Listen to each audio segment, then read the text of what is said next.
আল্লাহ বলেন, ওয়া ইলা সামুদা আখাহুম সালিহা।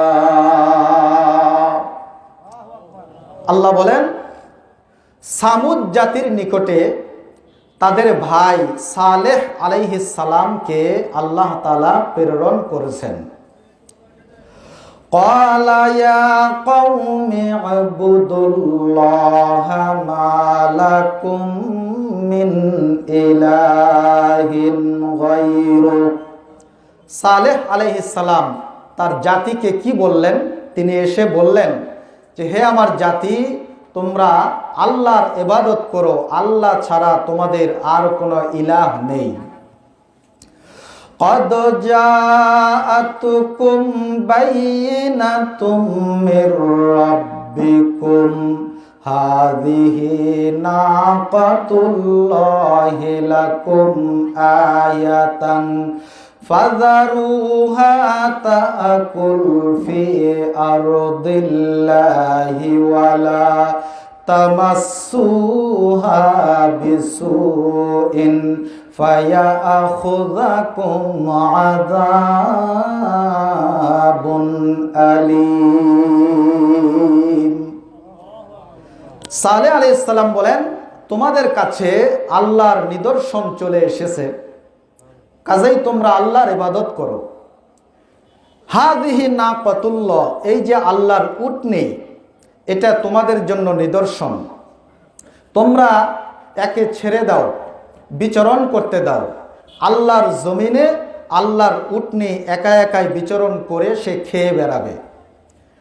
অসৎ উদ্দেশ্যে এই উটনিকে তোমরা স্পর্শ করো না। যদি তোমরা এই আদেশ লঙ্ঘন করো তাহলে যন্ত্রণাদায়ক শাস্তি তোমাদেরকে পাকড়াও করবে। বলুন নাউজুবিল্লাহ। এই হলো আয়াতের অনুবাদ। আমার বন্ধুগণ, আল্লাহ পাক যেই সামুদ জাতির নিকটে সালেহ আলাইহিস সালামকে আল্লাহ পাঠিয়েছেন, এই সামুদ জাতি কারা, কোন জায়গায় তারা বসবাস করত, সালেহ আলাইহিস সালামকে আল্লাহ কোন টাইমে পাঠিয়েছেন, যেই উটনির কথা বলা হলো সেই উটনিটা কোন উটনি, এর বিস্তারিত বিবরণ যদি আমরা জানতে চাই তাহলে আমাদেরকে এখন তাফসীরের দিকে যাত্রা আরম্ভ করতে হবে। আমি আপনাদের কাছে একটু জানতে চাই, এই মুহূর্তে তাফসীর শোনার মতো ধৈর্য আর মানসিকতা আপনাদের আছে না নাই?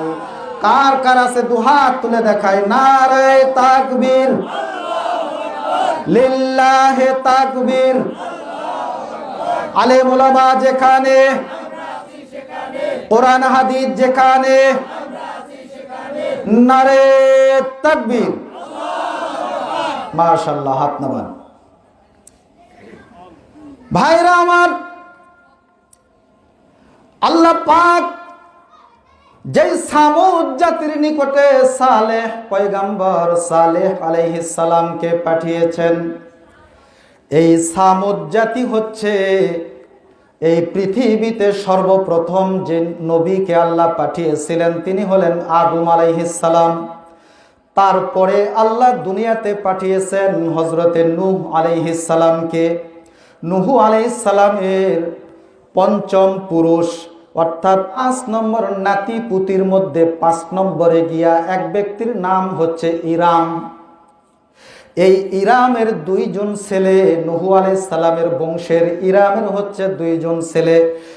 এক ছেলের নাম হচ্ছে ইয়াফেস, আর এক ছেলের নাম হচ্ছে জাসুর। এই ইয়াফেসের ছেলের নাম হচ্ছে সামুদ, আর জাসুরের ছেলের নাম হচ্ছে আদ। অর্থাৎ ইরামের এক নাতির নাম সামুদ, আরেক নাতির নাম হচ্ছে আদ। এই সামুদ এর যে বংশ পরস্পরায় যত মানুষ এর বংশের ভিতরে এসেছে এদেরকেই বলা হয় সামুদ জাতি। আর আদের যত ছেলে সন্তান হয়েছে এদের দ্বারা যে বংশ হয়েছে, বসতি জনবসতি স্থাপন হয়েছে, এদেরকে বলা হয় আদ জাতি।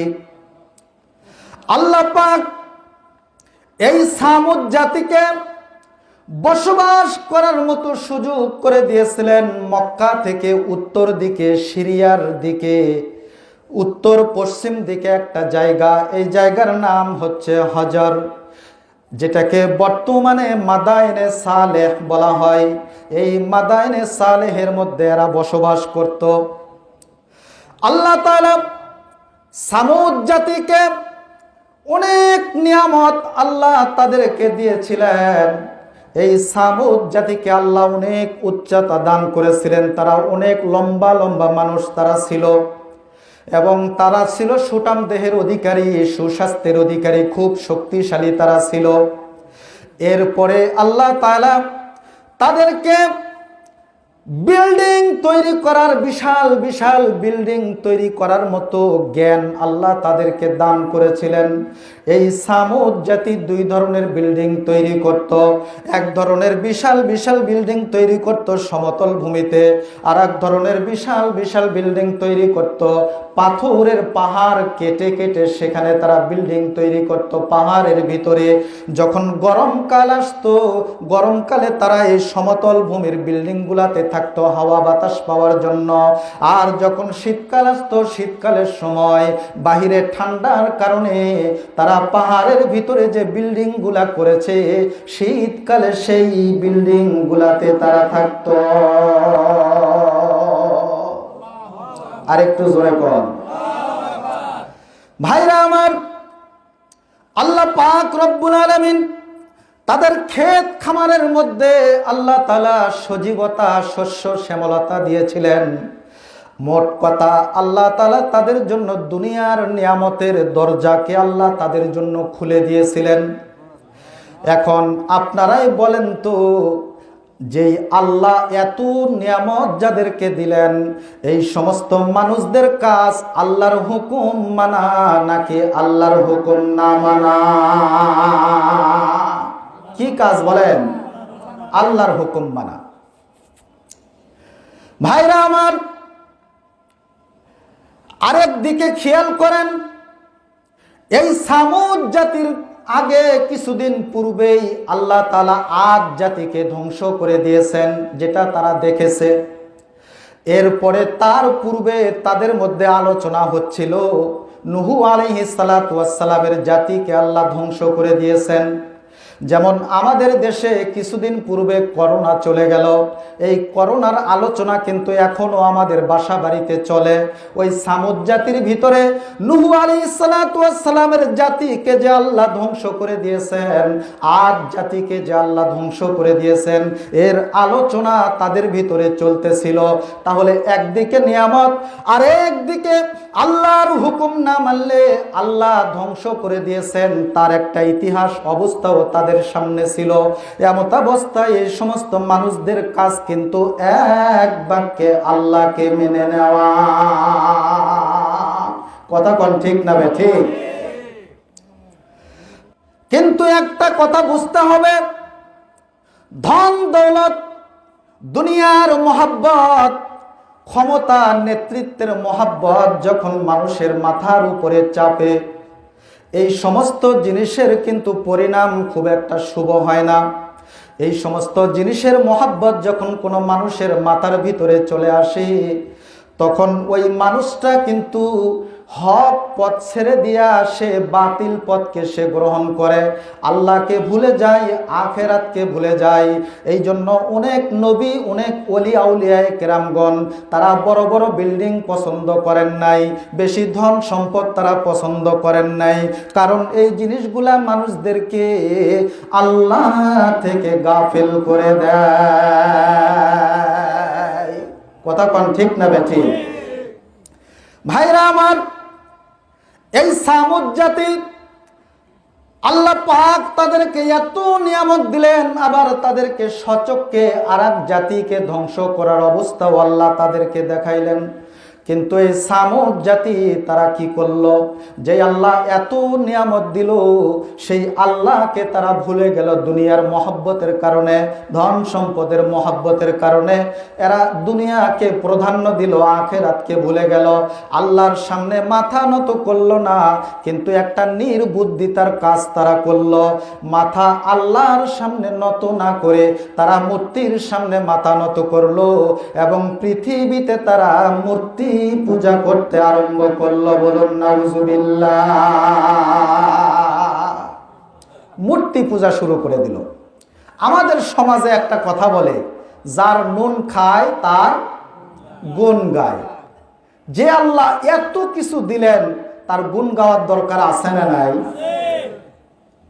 দেখেন না, বিভিন্ন দলের লিডাররা একটা চেয়ারম্যান হয়েছে, মেম্বার হয়েছে, এরপরে এমপি হয়েছে, মন্ত্রী হয়েছে, নেতা বা নেত্রীর প্রশংসা করতে করতে যেন মুখ দিয়ে ফেনা তুলে ফেলে দেয়।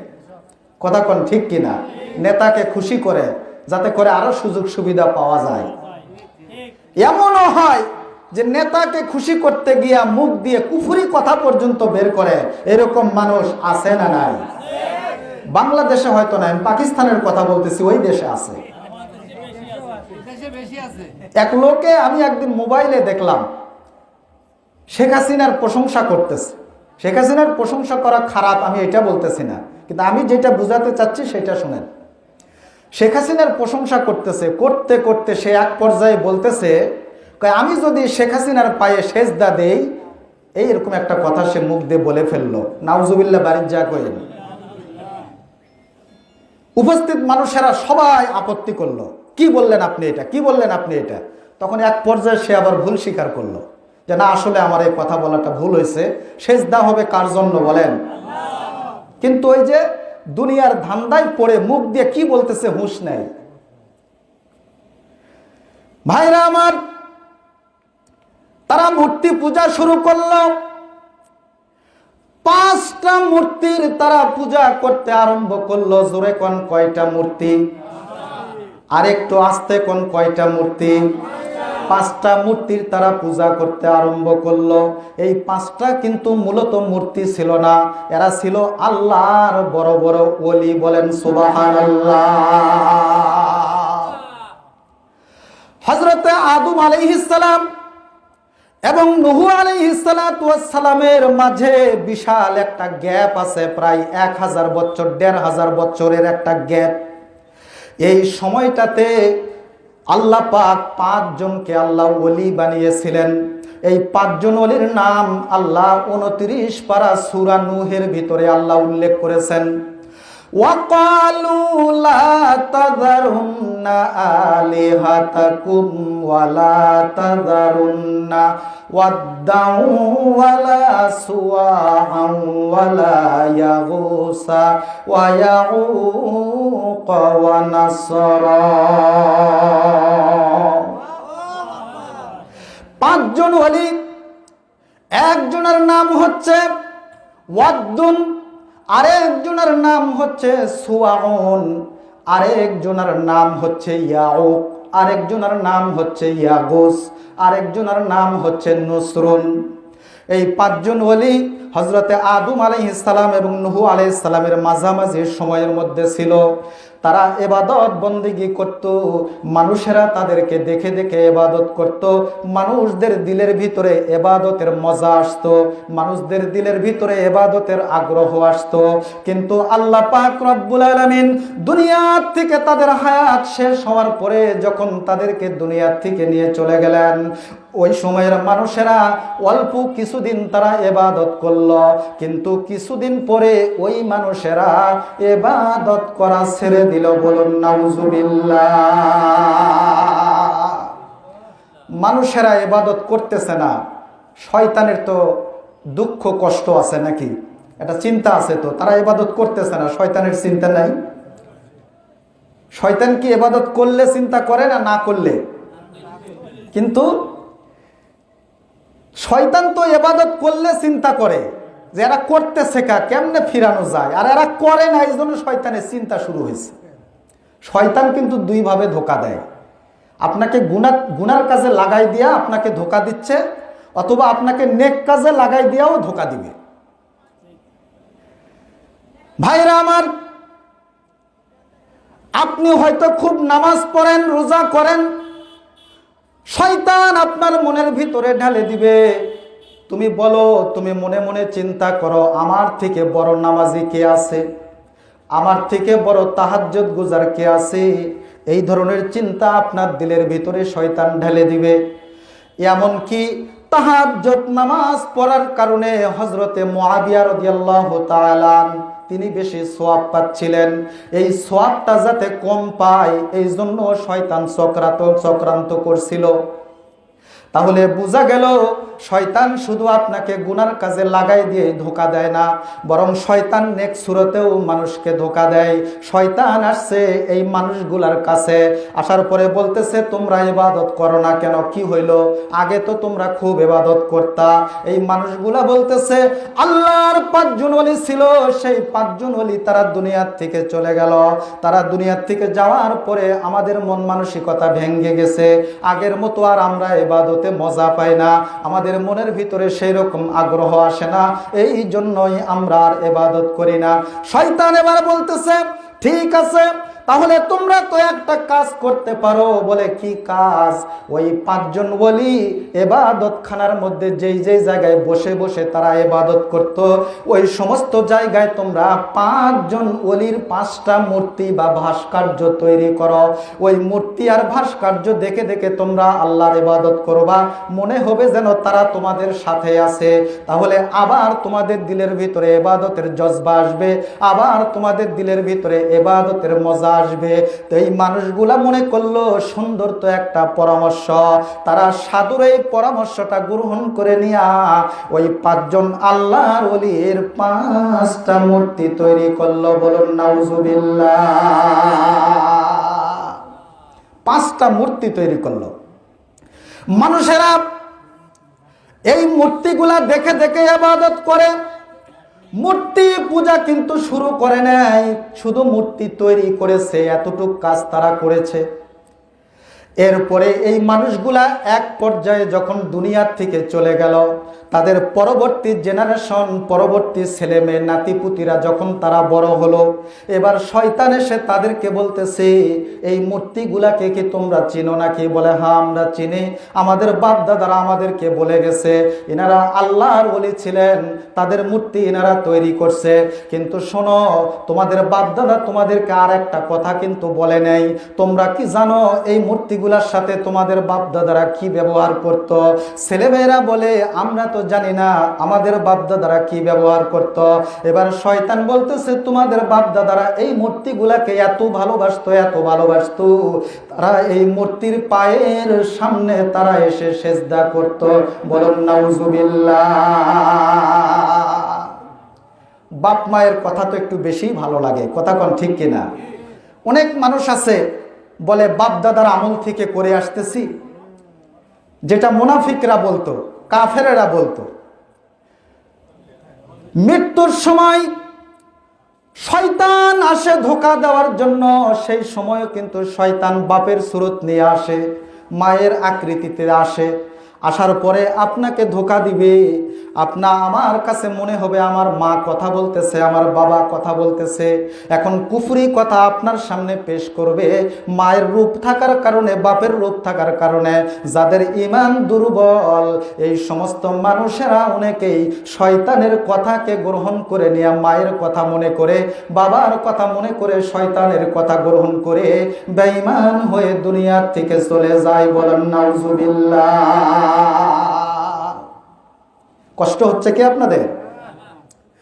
ভাইরা আমার, এবার শয়তান এই কথা যখন তাদেরকে বলল, এবার পরবর্তী জেনারেশনেরা, তাদের বাপ দাদারা কিন্তু মূর্তি তৈরি করছে, মূর্তি পূজা করে নাই, কিন্তু পরবর্তী জেনারেশনরা তারা কিন্তু মূর্তি পূজা আরম্ভ করে দিল। এই জন্য ভাইরা আমার, একটা কথা আমাদেরকে মনে রাখতে হবে,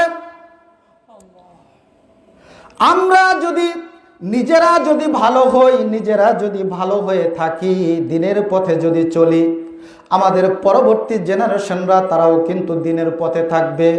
আর আমরা যদি বদ্দিন হয়ে যাই, তাহলে আমাদের পরবর্তী জেনারেশনরা তারা কিন্তু আরো খারাপ হয়ে যাবে। এই জন্য বেশি বেশি দাওয়াত ও তাবলীগের কাজ করার দরকার, বেশি বেশি ওয়াজ মাহফিলের আয়োজন করার দরকার, যাতে করে আমরা ভালো থাকতে পারি, উলামায়ে কেরামদের কথা শুনে আমরা যাতে দিনদার থাকতে পারি, আর আমাদের পরবর্তী জেনারেশনরা তারাও যাতে দিনদার থাকতে পারে। কথা কোন ঠিক না বেঠে? ভাইরা আমার, আরেকটা কথা বুঝার চেষ্টা করেন। আল্লাহর ওলিদেরকে কেন্দ্র করে মূর্তি পূজা কিন্তু আরম্ভ হয়ে গেল। আসলে কিন্তু তারা মূর্তি ছিল না। ঠিক তেমনি ভাবে আল্লাহর ওলিদেরকে কেন্দ্র করে মূর্তি পূজা আরম্ভ হয়েছে, দুর্গা পূজা আরম্ভ হয়েছে। আজও আমাদের দেশে আল্লাহর ওলিদেরকে কেন্দ্র করে বিভিন্ন মাজারে দরগা পূজাও আরম্ভ হয়েছে। কথা কোন ঠিক না বেটে? দরগা পূজা শুরু হয়েছে। হিন্দুরা করে দুর্গা পূজা, আর আমাদের কিছু মুসলমান বাবাজিরা এরা করে দরগা পূজা। জোরে কোন নাউজুবিল্লাহ। ভাইরা আমার, যারা মূর্তি পূজা করে এই সমস্ত মানুষদের বিবেকটা গেল কোথায়? এই মূর্তির তো কোনো ক্ষমতা নাই। এই মূর্তি তো দুনিয়াতে কোনো কিছুই সৃষ্টি করে নাই। এই মূর্তি কোরআন এবং অন্যান্য আসমানি কিতাবে এই কোন নবীও বলে যায় নাই যে তোমরা মূর্তি পূজা করো। মূর্তি পূজার কোথাও কোনো দলিল নাই। আল্লাহ পাক 26 নম্বর পারা প্রথম পৃষ্ঠার ভিতরে আল্লাহ বলেছেন, কুল আরাআইতুম মা তাদউনা মিন দুনিল্লাহি আরুনি মাযা খালাকু মিনাল আরদি আম লাহুম শিরকুম ফিস সামাওয়াত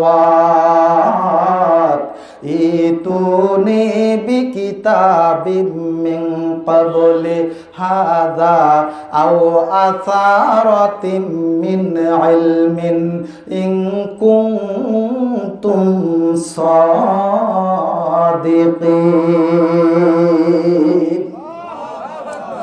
আল্লাহ বলেন, নবী আপনি বলেন, যারা মূর্তি পূজা করে তাদেরকে আপনি বলেন, তোমরা কি ভেবে দেখেছো নাকি যাদের তোমরা পূজা করো, আল্লাহকে, আল্লাহর ইবাদত বাদ দিয়ে যাদের তোমরা পূজা করো, এরা কি আমাকে দেখাও আরুনি মাযা খলাকু মিনাল আরদ, এরা জমিনের মধ্যে কি সৃষ্টি করেছে আমাকে দেখাও, বা আসমান সৃষ্টির মধ্যে এদের কোনো অংশীদারিত্ব আছে নাকি দেখাও, অথবা পূর্বের যুগের আসমানি কোনো কিতাব থেকে একটা দলিল আমাকে দেখাও যেই কিতাবের ভিতরে তোমাদেরকে মূর্তি পূজা করতে বলা হয়েছে, অথবা পূর্বের যুগের কোনো নবীর একটা বাণী আমাদের সামনে পেশ করো যে নবী তোমাদেরকে বলে গেছে যে তোমরা মূর্তি পূজা করো। এই তিনটা দলিল, একটা দলিল হলো যুক্তির দলিল, আল্লাহ বললেন কোনো কিছু সৃষ্টি করেছে নাকি তোমরা দেখাও। আবার আল্লাহ দলিল দিলেন কিতাবের, আবার আল্লাহ দলিল চাইলেন নবীর মাধ্যমে। এখানে নবীর বাণীর তথা হাদিসের, যুক্তির দলিল, কিতাবের দলিল, হাদিসের দলিল, তিন প্রকারের দলিল আল্লাহ চাইলেন। আপনারা বলেন তো, আজীবন চেষ্টা করলো মূর্তি পূজার সপক্ষে এই তিন প্রকার দলিলের মধ্যে কোনো একটা দলিল মূর্তি পূজার কোনো মানুষ কি দেখাতে পারবে নাকি? জোরে কোন পারবে?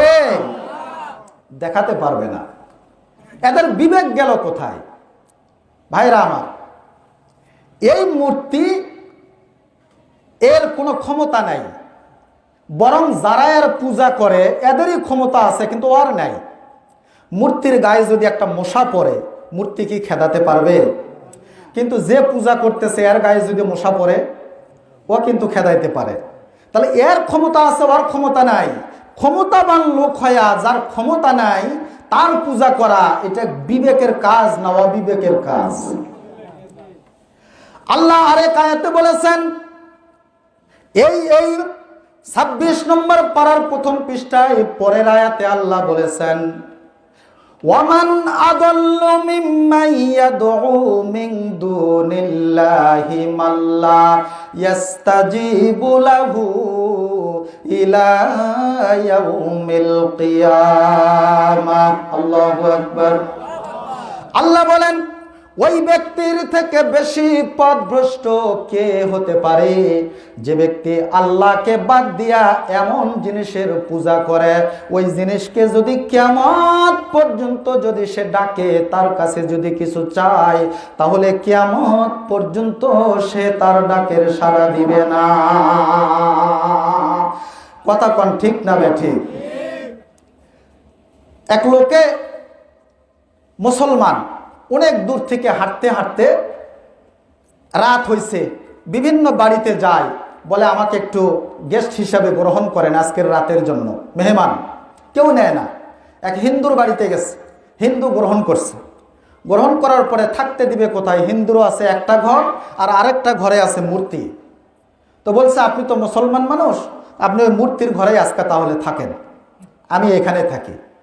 এই মুসলমান এ আবার একটু ছিল দুষ্ট। এ করছে কি, রাত্রে শুইছে, শোয়ার পরে মনে মনে করছে মূর্তির আজ সুযোগ পাইছি, আর আজকে 12টা বাজাবো। শোয়ার পরে করছে কি, এক ঠ্যাং তুলে দিছে মূর্তির ঘাড়ে দিয়ে ঘুমাচ্ছে।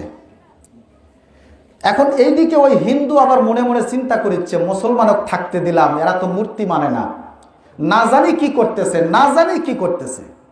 এই চিন্তা করতে করতে ঘুমাইছে, স্বপ্নে ওটাই দেখতেছে। মূর্তি তাকে করছে যে তোর আমি 12টা বাজাবো, তুই এক মুসলমানকে এখানে থাকতে দিয়ে আমার সঙ্গে যে বেয়াদবি করাচ্ছিস, তোর 12টা আমি বাজাবো। হিন্দুর ঘুম ভাঙিয়ে গেছে, আসে দেখে যে ঠিকই মূর্তির ঘাড়ে পাও তুলে দিয়ে আছে। তারপরে বলছে ভাই আপনি একজন মুসলমান মানুষ, আপনি এত বড় একটা বেয়াদবি করছেন। এখন মুসলমান কয় ভাই ঘুমের মধ্যে হয়েছে তো আমি বুঝতে পারিনি, জান আর হবে না, আর হবে না, আর ভুল হবে না। এখন হিন্দু গিয়ে যেই মাত্র শুইছে, এ আবার এক ঠ্যাং তুলে দিছে, আবার ওই স্বপ্নে দেখে। এইভাবে হতে হতে 3বার এরকম হয়েছে। এখন মূর্তি করছে তোর যে আমি কি 12টা বাজাবো তুই কিছুক্ষণ পরে টের পাবি। এর এখন রাগ এসে গেছে। এই রাগ করে এখন করছে আমার যদি অতই 12টা বাজাইতে পারেন, তা আপনার ঘাড়ের উপর ঠ্যাং তুলে আছে, ঠ্যাংটা নামাই দেওয়া পারেন না? কথা কন ঠিক না বেঠি? এই হলো মূর্তির অবস্থা। সম্মানিত ভাইরা, আল্লাহ তাআলা আমাদেরকে ওই কাজ থেকে বিরত রেখে আমাদেরকে ইমানের দৌলত দিয়েছেন। এই জন্য আপনারা খুশি না বেজার? খুশি যদি হয়ে থাকেন তাহলে আল্লাহর কে খুশি করার জন্য একবার বলেন তো আলহামদুলিল্লাহ। আর একটু আস্তে কোন আলহামদুলিল্লাহ। ভাইরা আমার, আজকে মাজারে যে অবস্থা শুরু হয়েছে, বিভিন্ন মাজারে, আপনারা মনে করেন না যে আমি সঠিক পীরের বিরুদ্ধে বলতেছি, না, যারা ভণ্ড আমি তাদের কথা বলছি। ভাইরা আমার, এক হিন্দু লোক ভোগ দিতে যাচ্ছে মন্দিরে, আর এক মুসলমান যাচ্ছে নাজরানা দিতে মাজারে। দুইজনের সঙ্গে দেখা। এখন হিন্দু জিজ্ঞাসা করে আপনি কই যান? কয় আমি নাজরানা দিতে যাচ্ছি। কয় নাজরানা কি? কয় আমার খাজা বাবা, ওনাকে কিছু, ওনার কবরে ওখানে আমি কিছু এই দুধ দিব, কিছু আমি ছাগল দিব, চাল দিব। তার হিন্দুকে জিজ্ঞেস করছে আপনি কই যান? হিন্দু কয় আমি ভোগ দিতে যাচ্ছি। কয় ভোগ মানে? কয় কলা দিব, দুধ দিব, চাল দিব, চিরা দিব আমার মূর্তিকে। তখন হিন্দু কয় ভাই তুমিও যা দাও আমিও তাই দেই, খালি নামের বেশ কম। তুমি কও নাজরানা আর আমি কই ভোগ। আমি তো দেখতেছি তোমার ধর্ম আর আমার ধর্মের মধ্যে কোনো পার্থক্য নেই, তবে একটা পার্থক্য আছে। কি পার্থক্য? কয় আমি যাকে ভোগ দেই ও থাকে বাঁশের উপর খাড়া হয়া, আর তুমি যাকে ভোগ দাও ওই থাকে মাটিতে পড়া। এই খাড়া আর পড়া এছাড়া আর কোনো পার্থক্য নাই। সম্মানিত ভাইরা, মূর্তি যেমন মানুষের ডাক শোনে না, মানুষকে কিছু দিতে পারে না, কবরের ভিতরে যেই ব্যক্তি শুয়ে আছে এই ব্যক্তিও আপনাকে কোনো কিছু দিতে পারবে না। এই ব্যক্তি যদি আপনাকে কিছু দিতে পারত, আপনার যদি লাভ করতে পারত, আপনার যদি ক্ষতি করতে পারত, তাহলে এই লোকটা মৃত্যুর পরে একা একাই তার গোসলটা সে করতে পারল না কেন? একা একাই তার কাফনের কাপড়টা সে পরতে পারলো না কেন? একা একাই তার জানাজার নামাজের ব্যবস্থা সে করতে পারলো না কেন? একা একাই সে কবরে যাইতে পারলো না কেন?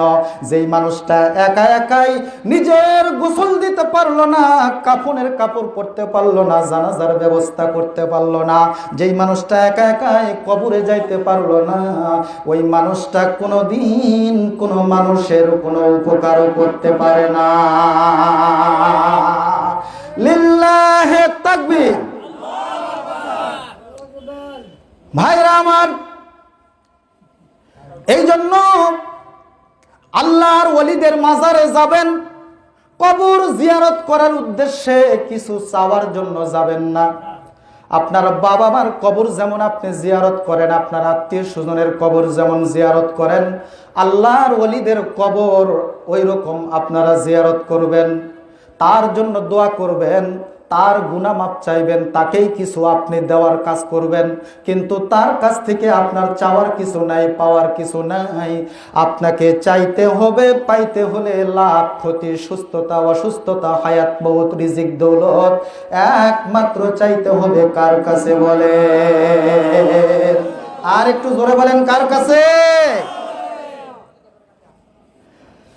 ভাইরা আমার, আল্লাহ ছাড়া দুনিয়ার কেউ আপনাকে কিছু দিতে পারবে না। কোনো ওলি, কোনো পীর, এমনকি কোনো নবীর কাছেও গিয়ে কোনো কিছু চাওয়া যাবে না। কোনো ওলি যদি আপনার উপকার করতে পারত, তাহলে নবীর থেকে বড় পীর কিন্তু এই দুনিয়াতে কেউ নাই। আমার নবীজি আপনার জন্য, আমার জন্য যদি নাও হয়, কমপক্ষে তো তার মেয়ের তো উপকার করার ক্ষমতা থাকার কথা ছিল। কিন্তু নবী তার মেয়েকে বলতেছেন, ফাতেমা, তুমি যদিও আমার কলিজার টুকরা সন্তান, আমার মেয়ে, কিন্তু আনকিজি নাফসাকে মিনান নার, জাহান্নাম থেকে নিজের নফসকে তুমি বাঁচাও, নিজেকে বাঁচাও। আমল করো, আমল করো, আমলের মাধ্যমে নিজেকে জাহান্নাম থেকে বাঁচাও। নবী যেখানে নিজের মেয়েকে বলতেছেন, ফাতেমা আমল করো, নিজের বাঁচার চেষ্টা নিজে করো, সেখানে একজন কোন পীর যদি আপনাকে বলে, তোর কোনো চিন্তা নাই রে, পুল সিরাতের পুল কেমনে পার করা লাগে আমি দেখব, আপনারা বলেন তো এটা কি পীর নাই ভণ্ড? এক পীর মুরিদের বাড়িতে আসছে, খাইতে খাইতে তো মোটা হয়ে গেছে। এখন মুরিদকে ওই পীর বলছে, কোনো চিন্তা নাই, ফুল সিরাত কেমনে পার করতে হয় আমি নিয়ে যাব। এখন আল, বাড়ির আগে আল, মোটা মানুষ আল দিয়ে যাচ্ছে, যাইতে যাইতে একবার এই দিক পরে, একবার ওই দিক পরে, পাও পিছলে যায়। এই অবস্থা দেখে মুরিদের বিবেক খুলে গেছে। আলহামদুলিল্লাহ। মুরিদ কয়, বাবা, খাজা বাবা, দয়াল বাবা, আপনি বলেছেন আমাকে পুল সিরাতের পুল আপনি পার করে নিয়ে যাবেন। আমি তো শুনেছি হাদিসের ভিতরে আসছে, পুল সিরাতের পুল হবে চুলের থেকেও বেশি চিকন, খুরের থেকেও বেশি ধার। আপনি দুনিয়ার মধ্যে এত মোটা আল আপনি চলতে পারতেছেন না, আমাকে কি করে আপনি পুল সিরাতের পুল পার করবেন? আমার বুঝে আসছে আপনি হলেন একটা প্রতারক, একটা ধোঁকাবাজ। আপনি নানান ধরনের অবাস্তব, বিভিন্ন ধরনের প্রতারণামূলক কথা কইয়া আমাদের থেকে আপনি মাল কামাই করতেছেন। কথা কোন ঠিক কিনা? ভাইরা আমার, মানুষ দুইটা জায়গায় দুর্বল, বিশেষ করে ভারত উপমহাদেশের মানুষেরা, তারা দুইটা জিনিসকে বেশি তারা খেয়াল করে। একটা জিনিস হলো আলেম ওলামাকে তারা বেশি শ্রদ্ধা করে, আল্লাহওয়ালা পীর বুজুর্গকে তারা বেশি শ্রদ্ধা করে। এই জন্য তাদের জন্য নিজের টাকা পয়সা সব কিছু দিতে তারা প্রস্তুত। আর একটা হলো মানুষের যৌন রোগ যদি হয়, তাহলে মানুষ বেশি ভয় করে যে আমি তো বিয়ে মনে হয় আর করতে পারবো না। এই জন্য যে যেটা পরামর্শ দেয় সেটাই গ্রহণ করে। কেউ যদি বলে রাজশাহীতে একটা ভালো ডাক্তার আছে, ওখানে যাও, সেখানে যাই। ওখান থেকে ঔষধ নিয়ে আসার পরে যদি আরেকজন 2 দিন পরে কয় এই ডাক্তার তো ভালো না, ঢাকায় একটা ভালো ডাক্তার আছে, ওখানে যাও, আবার সেখানে দৌড় মারে। কারণ তার দিলের ভিতরে ভয় আছে, যদি বিয়ে করতে না পারি সমাজে বদনাম হবে, বিয়ে করতে না পারলে মানুষ আমাকে খোঁজা বলবে, বিয়ে করতে না পারলে মানুষ আমাকে আটপুরা বলবে। এই জন্য যত টাকা লাগে সব টাকা সে বিলিয়ে দিতে প্রস্তুত, আল্লাহওয়ালাদের জন্য বিলিয়ে দিতে প্রস্তুত, এই রোগের চিকিৎসার জন্য টাকা বিলিয়ে দিতে প্রস্তুত। এখন কিছু মানুষ দেখলো এই 2 সাইডে তো ভালোই কামাই, কথা কোন ঠিক কিনা?